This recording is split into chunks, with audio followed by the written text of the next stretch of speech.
உத்தரப்பிரதேச மாநிலம் பிரயாக்ராஜில் நடக்கும் கும்பமேளாவுக்கு செல்வதற்காக டெல்லி ரயில் நிலையத்தில் ஆயிரக்கணக்கானோர் குவிந்தனர். ஒரே நேரத்தில் பலர் குவிந்ததால் கடும் கூட்ட நெரிசல் ஏற்பட்டது. இதில் சிக்கி 3 குழந்தைகள் உட்பட 18 பேர் பலியானார்கள். 10க்கும் மேற்பட்டோர் காயமடைந்தனர். விபத்து குறித்து உயர்மட்ட குழு விசாரணை நடத்த ரயில்வே அமைச்சர் அஸ்வினி வைஷ்ணவ் உத்தரவிட்டார். டெல்லி ரயில் நிலையத்தில் ஏற்பட்ட நெரிசலில் சிக்கி 15 பேர் பலியான சம்பவத்துக்கு பிரதமர் மோடி இரங்கல் தெரிவித்துள்ளார். காயமடைந்தவர்கள் விரைவில் குணமடைய இறைவனை வேண்டுவதாகவும் அவர் கூறியுள்ளார்.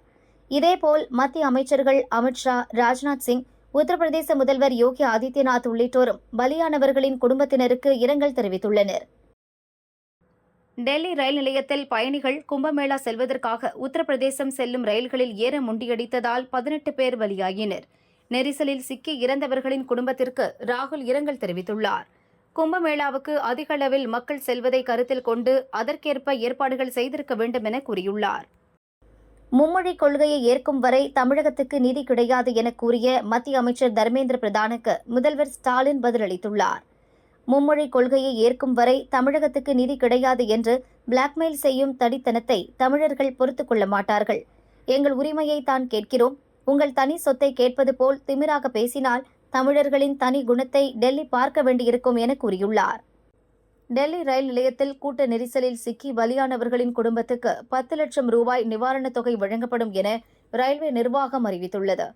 படுகாயமடைந்தவர்களுக்கு 2.5 லட்சமும், லேசான காயமடைந்தவர்களுக்கு 1 லட்சம் ரூபாயும் வழங்கப்படும் என்று தெரிவித்துள்ளது.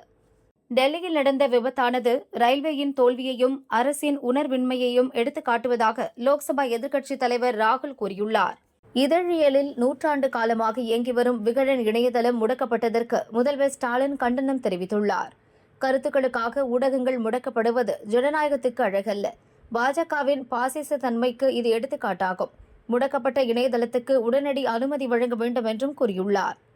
விகடன் இணையதளம் முடக்கப்பட்டதற்கு முதல்வர் ஸ்டாலின் கண்டனம் தெரிவித்தார். இதற்கு பாஜக மூத்த தலைவர் தமிழிசை பதிலளித்துள்ளார். ஒரு கருத்து கணிப்பிற்காக மதுரை தினகரன் அலுவலகத்தையே எரித்தவர்கள் பொதுமக்களின் கருத்து சுதந்திரத்திற்கு கூட மதிப்பளிக்காதவர்கள்தான் கருத்து சுதந்திரம் பற்றி பேசுகிறார்கள் என கூறியுள்ளார். முதல்வர் உள்ளிட்ட தமிழக அமைச்சர்களின் மகன், மகள் அல்லது பேரன், பேத்திகள் படிக்கும் தனியார் பள்ளிகளில் மும்மொழிகள் பயிற்றுவிக்கலாம். எங்கள் வீட்டு குழந்தைகள் பயிலும் அரசு பள்ளிகளில் மும்மொழிகள் கற்பிக்கக்கூடாதா என தமிழக பாஜக தலைவர் அண்ணாமலை கேள்வி எழுப்பியுள்ளார். தமிழகத்தில் உள்ள அரசு பள்ளிகளில் பாலியல் புகார்கள் தொடர்ந்து அதிகரித்து வருகின்றன.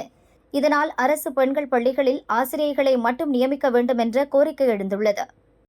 அமெரிக்காவில் சட்டவிரோதமாக தங்கியிருந்த மேலும் 119 பேர் பஞ்சாபின் அமிர்தசரஸ் விமான நிலையத்திற்கு அழைத்து வரப்பட்டனர். இன்று 3வது அமெரிக்க ராணுவ விமானம் பஞ்சாப் வந்தடைய உள்ளது. இந்த விமானத்தில் 157 இந்தியர்கள் அழைத்து வரப்பட உள்ளனர்.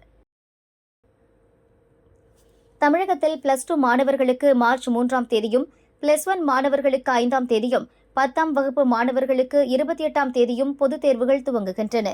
தேர்வுகள் முடியும் வரை ஆசிரியர்கள் மற்றும் அதிகாரிகள் விடுப்பு எடுக்க பள்ளிக் கல்வித்துறை தடை விதித்துள்ளது. மகாராஷ்டிரா துணை முதல்வர் ஏக்நாத் ஷிண்டே கடும் அதிருப்தியில் உள்ளார். ஆளும் மகாயுதி கூட்டணியில் கருத்து வேறுபாடுகள் நிலவுவது பரபரப்பை ஏற்படுத்தியுள்ளது. இதன் மூலம் இன்னொரு அரசியல் குழப்பத்தை எதிர்கொள்ள மகாராஷ்டிரா தயாராகி வருகிறது. எப்போது வேண்டுமானாலும் அடுத்த பூகம்பம் வெடிக்கலாம் என அரசியல் நிபுணர்கள் கூறுகின்றனர். சென்னை மணலியில் மாநகராட்சிக்கு சொந்தமான பயோகேஸ் வெடித்து சிதறியதில் ஆபரேட்டர் ஒருவர் பலியானார். காயமடைந்த ஒருவர் மருத்துவமனையில் சேர்க்கப்பட்டார். காசி தமிழ் சங்கமம் 3.0 நிகழ்ச்சிக்காக கோவை ரயில் நிலையத்தில் இருந்து சிறப்பு ரயில் இயக்கப்பட்டது. காலை 6:30 மணிக்கு கோவையிலிருந்து பனாரஸுக்கு புறப்பட்ட சிறப்பு ரயிலில் கோவை, திருப்பூர், ஈரோடு உள்ளிட்ட பல்வேறு மாவட்டங்களைச் சேர்ந்த 85க்கும் மேற்பட்டோர் காசி தமிழ் சங்கமம் நிகழ்ச்சியில் கலந்து கொள்வதற்காக புறப்பட்டனர். கும்மிடிப்பூண்டி அருகே 7 மாநிலங்கள் பங்கேற்ற தேசிய அளவிலான யோகாசன போட்டியில் 60 வயது முதியவர் பங்கேற்றனர். அவருக்கு பலரும் பாராட்டு தெரிவித்தனர். திருவொற்றியூர் வடிவுடையம்மன் கோயிலில் ஆதிபுரீஸ்வரர் சன்னதியில் அமைந்திருக்கும் 63 நாயன்மார்களில் ஒருவரான சுவாமி எரிபத்த நாயனார் குரு பூஜை நடைபெற்றது. சாமிக்கு எண்ணெய் காப்பு மற்றும் பஞ்சாமிர்தம், பால், தயிர், வாசனை திரவியங்களால் அபிஷேகம் செய்யப்பட்டது. வண்ண மலர்களால் அலங்காரம் செய்து தீபாராதனை காட்டப்பட்டது. பக்தர்கள் ஏராளமானோர் தரிசனம் செய்தனர். புதுச்சேரி ரெயின்போ நகரில் ரவுடி ரஷி உள்ளிட்ட 3 பேர் படுகொலை செய்யப்பட்ட வழக்கில் 17 வயது சிறுவன் உட்பட 10 பேரை போலீசார் கைது செய்தனர்.